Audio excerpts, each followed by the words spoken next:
Yes, boys, it's great to see all of you again, and welcome to another News Daily video. Now, with today's video, we need to talk about what the hell's been happening with Danny Drinkwater. I mean, this whole story is like something from Dream Team. Now, I don't know if you guys remember that show back in the day from Sky, but with how ridiculous some of these storylines were, hey, honestly, this Drinkwater incident could easily be in a show like that, and it's kind of mad, I can't lie. And of course, I'm going to break down how our players did during the international break. But before I get into any of that, smash that like button. Help me get more than 1,500 likes for today's video. And I do want to give a quick thank you to everyone that used my link to buy the Chelsea merch. Now, I'm sure you guys are looking good right now.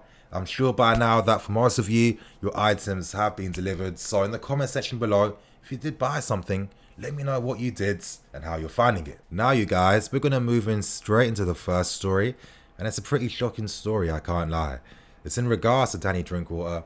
And it's about an assault that he faced outside a club. Now, this assault was very severe. He's full of cuts and bruises. And he's got an ankle injury sustained from the assault, where 6 guys attacked him outside a club. Their intention was to break his leg. Drinkwater's lucky that never happened.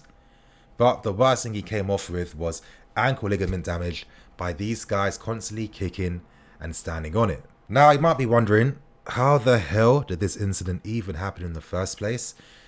This is where Danny Drinkwater needs to take this L. It was his fault. He was moving reckless and disrespectful, acting like a Premier League caricature. You know that caricature where we always feel like these Premier League football players are really dickheads deep down? Well, Danny made the smart decision to start moving to another player's girl inside the club, and he was moving disrespectful. He kept telling this guy, who happened to be a Scunthorpe United football player, that his missus is coming home with him. And of course, you know, when you attract this negative attention to yourself, don't be surprised by whatever outcome happens in your life. Now, I'm not saying that these 6 guys and this Scunthorpe player are linked. From the reports I read, I don't think that's the case. But this incident continues a long list of L's that Drinkwater keeps receiving. Now, as I said, you know, the guy's 29 years old. He's a grown adult right now. And already, he's lost his driver's license by crashing his car. And it's no surprise that he had a girl in his car at the time it happens. Every time he goes on a night out, we constantly see him drunk. You know what I mean? We saw the photos with him going out with the squad. Why is he the only one looking reckless? Now, after this incident, it was quite evident that Drinkwater knew the full severity for what had just happened. He snuck off to Spain to try and recover a tiny bit. He tried to sell some story to Burnley because he understands that, you know, he's cost his team. He's cost the manager because the manager had Drinkwater in his plans. And the fact that he never even reported the incident really tells you how much that Drinkwater knows he messed up. Now, as fans, should we be feeling sympathy for Drinkwater? You know, the guy has barely played any games for us. He's collecting a very nice wage at this moment in time. I mean, even with his loan move to Burnley, we're still paying for 50% of his wages. He's still receiving his 100k per week deal. So I can't understand why a lot of people may be feeling, you know what? I don't sympathize with Drinkwater. The guy's a Premier League player that has everything he could need. He's in a position that any person would love to be in right now, and he's messing it up. But for me, this is where my perspective's a bit different, and I hope you guys can take some time out to hear my thoughts and opinions. Now, when I was making this video, I was looking for other incidences and controversies that's happened throughout Drinkwater's career, and before he signed for us, I can't lie you guys, it's been very difficult for me to find anything on Danny Drinkwater. It feels like everything's just been coming to him right now, the moment he signed for us. It does feel like all of these controversies started the moment he signed for us, and I'm trying to understand why. Because I'm someone that always believes that people do things for a reason. No one acts out for no reason. There's always a motive or personal issue happening behind the scenes that's affecting someone's course of action. And then it kind of hit me. One thing that we need to understand as football fans is that if you're a player that's playing at this level, because to play in the Premier League takes a lot of hard work, it's hard. Statistically, it's impossible. So the lucky few that make it there, you have to understand the struggles it took to get there. All these guys know is football. You have to understand that he's been playing the game since he was a kid. He's constantly been coached his entire life. He had to sacrifice school to maintain football because he can't do both. He's constantly had that pressure of safeguarding his career, competing with other players as well as performing in games as well. And as we constantly read time and time again, to make it to the top takes a lot of personal sacrifice, where that's time away from friends and family, that's time away from enjoying your life. And what I'm trying to say is, all these guys have is football. So once the football is taken away, what purpose is a man gonna have? Is it really a big surprise that one of the biggest reasons as to why players suffer depression is when they're not playing or when they're out with injuries? And this is where we can apply this context to Danny Drinkwater. Since he signed for us, the guy's barely played, and last season in particular, and I get it, Sarri said to him, listen, you don't suit this team from a tactical point of view, you're not going to play any games. And Sarri told him to move. Now, of course, we could say that Danny should have used that opportunity to think about his career and be professional, but at the same time, we're not living the guy's life. From a human point of view, I get it, you know, when you've been working so hard throughout your career, to finally sign for a club of this stature, it's going to be very hard when you're told that you have to leave immediately when you've only been there for one season. And of course, another reason is when you're constantly being sold championship clubs and teams across Europe, if you're not feeding those clubs or those offers, I guess you are entitled to not accept them. So Drinkwater was left in this weird limbo, and I think it's this weird limbo that he's in right now that's leading towards this self-destructive mentality that we're seeing in Danny right now. Getting paid to not play, of course, it is going to affect a pro. Because what else are you going to do throughout a day?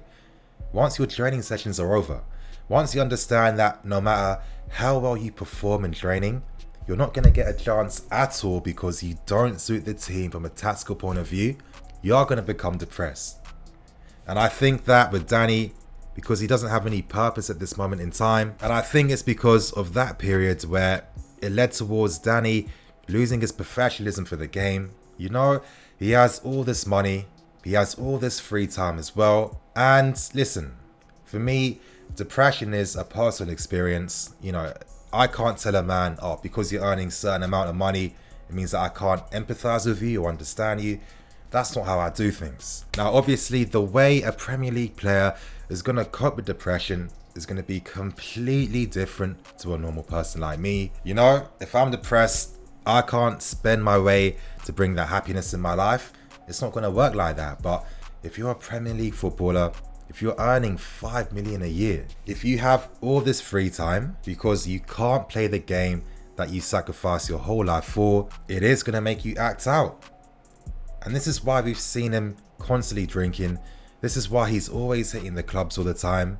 This is why he's acting like a dickhead at times as well. And on top of that, you have access to cars and women that normal people don't get. You can see how you're going to turn to those vices to fill that empty hole within. Hopefully, this whole incident is going to be that wake-up call that Drinkwater needs right now. For me, a man's not going to act self-destructive for no reason. There's always reasons behind why people act the way they do. Hopefully this whole experience has really wakened him up, and it's going to bring back his professional ambitions and desires, and he is going to focus on playing football again because for me, Drinkwater is a decent player.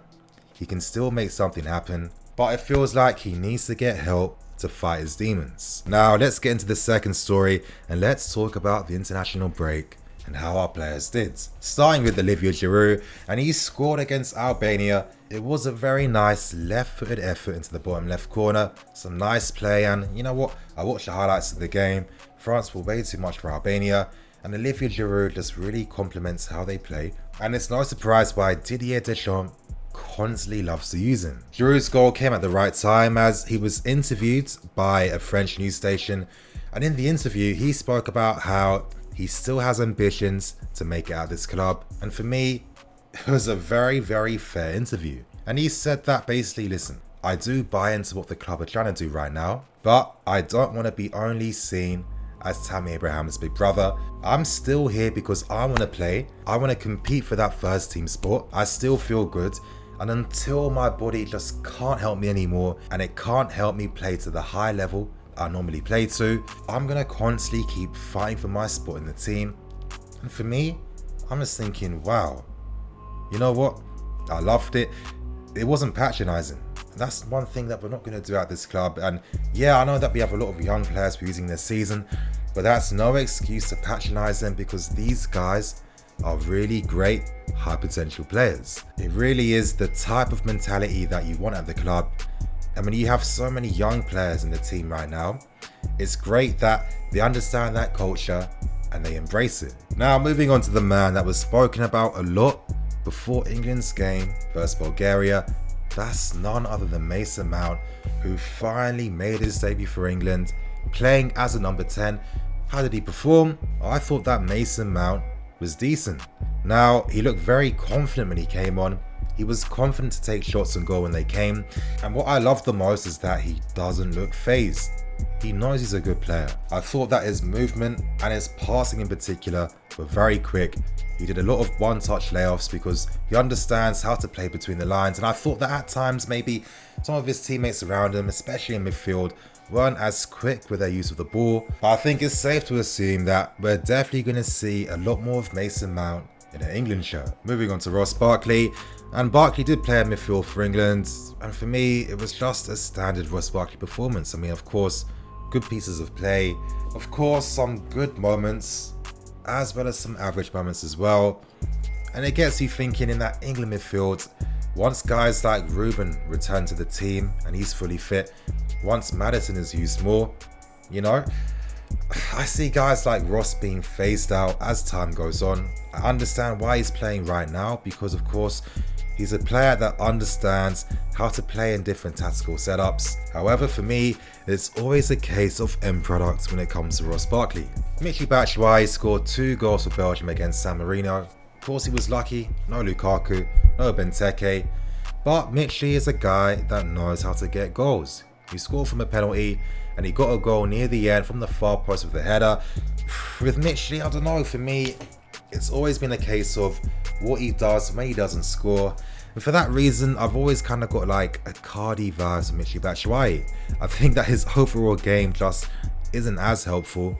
And I think that it's not to a high enough standard that's really worth using him in the team for his goal scoring exploits. Still though, now that Michy is going to be in the squads, who knows what's going to happen.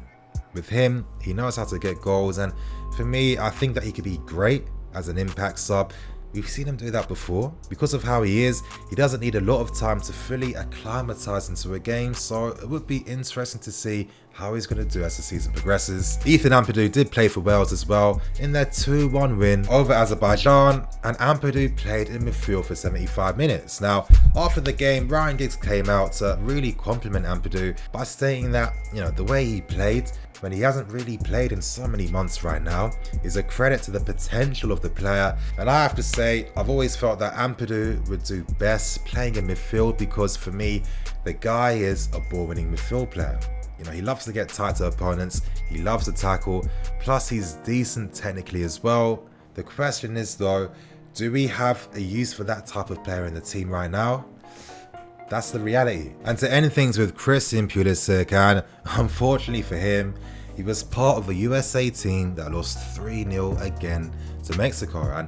And I say they lose to Mexico again because the last time they played them was in the final of the Gold Cup. But I guess on a positive note, Pulisic has been allowed to leave early. He was one of 5 American players that left the squad earlier, so hopefully it means that he's going to have more time to work with Lampard during the international break, and he is going to acclimatise more and look more confident. Now let's move on to the Italy game, where Italy beat Finland 2-1.